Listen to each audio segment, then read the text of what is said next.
Imagine standing in a grocery store, staring at jars of pasta sauce, when a stranger suddenly blurts out that her husband left her for a woman who makes her own sauce from scratch. What do you even say to that? Well, I didn't just say something. I accidentally gave her the most cathartic revenge moment she'd had in months. If you've ever wished life would hand instant karma to someone who wronged you, smash that like button and subscribe.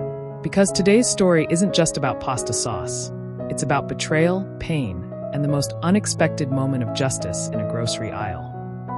All right, buckle up. Because what started as me wandering into a grocery store one evening turned into one of the strangest, most unexpectedly human 20 minutes of my life. It was around 7 p.m., and I was exhausted from work. You know that weird after-work fog? Where every decision feels like a life or death crisis. That was me, standing in front of the pasta sauces, completely paralyzed between marinara and arrabbiata. I wasn't alone, though. An older woman shuffled up beside me. Maybe late 50s, early 60s. She wasn't frail exactly, but she carried herself like someone carrying invisible weight. Shoulders slightly hunched, eyes heavy, movements careful. She stood there beside me, staring at the shelves like the glass jars were some kind of unsolvable puzzle. We didn't speak. Not for a full minute.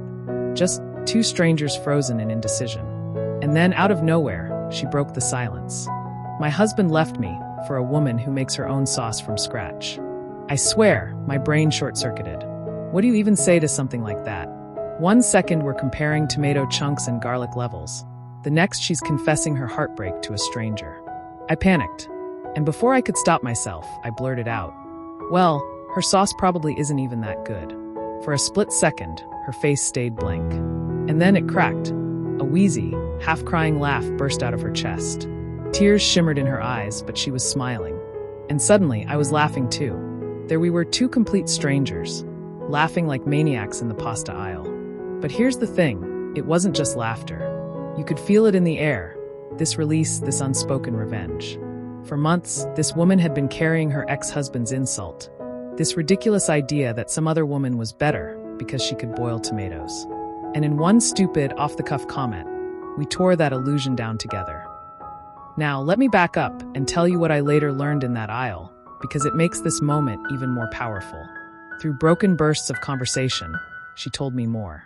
Her husband, let's call him Gary because of course his name was Gary, had been married to her for over 30 years. They'd raised 2 kids, built a life, shared countless dinners together. And yes, she bought Jared's sauce sometimes. Who doesn't? Life is busy, and not every meal needs to be a gourmet event. But Gary? He started an affair with a woman he met through a cooking class. And the excuse he gave her when she found out? She makes her own sauce. You never did. That was his justification. Not love. Not soulmates. Sauce. Now, if you're sitting there fuming, trust me, you're not alone. Even as a stranger, hearing this story, I felt my blood boiling. Because this wasn't about sauce at all. It was about disrespect. About belittling the woman who stood by him for decades.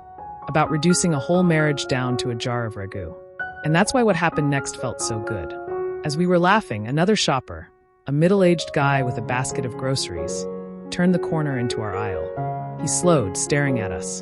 And this woman, still half crying, half laughing, looked him dead in the eye and said loud enough for half the aisle to hear, "My husband left me for a woman who makes her own sauce. And this stranger just told me her sauce probably sucks." The man blinked. Then he snorted. And then he started laughing too. Now 3 of us were standing there, united in our little rebellion against Gary and his homemade sauce goddess. But the best part? Right at that moment, as if the universe was orchestrating this entire scene, another woman down the aisle shouted, "Honey, I make mine from scratch. Trust me, it's overrated." And that was it. That was the revenge. Not screaming. Not keying a car. Not some elaborate scheme. Just pure, unfiltered humiliation, served in absentia. In that store, in that random pasta aisle, strangers validated her, laughed with her, and reminded her that Gary's insult was laughable. That his excuse was pathetic. That she wasn't the problem, he was. So there she was, standing taller, shoulders a little straighter, wiping tears from her eyes but smiling. For the first time in months, she wasn't the abandoned wife with the store-bought sauce.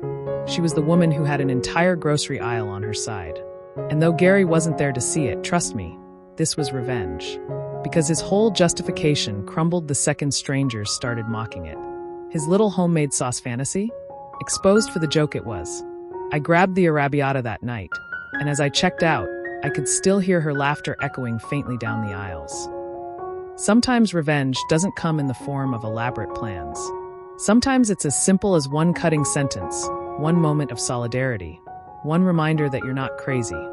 You were just disrespected by someone unworthy. If this story gave you chills, smash that like button and tell us in the comments. What's the pettiest or funniest excuse you've ever heard from someone trying to justify their bad behavior?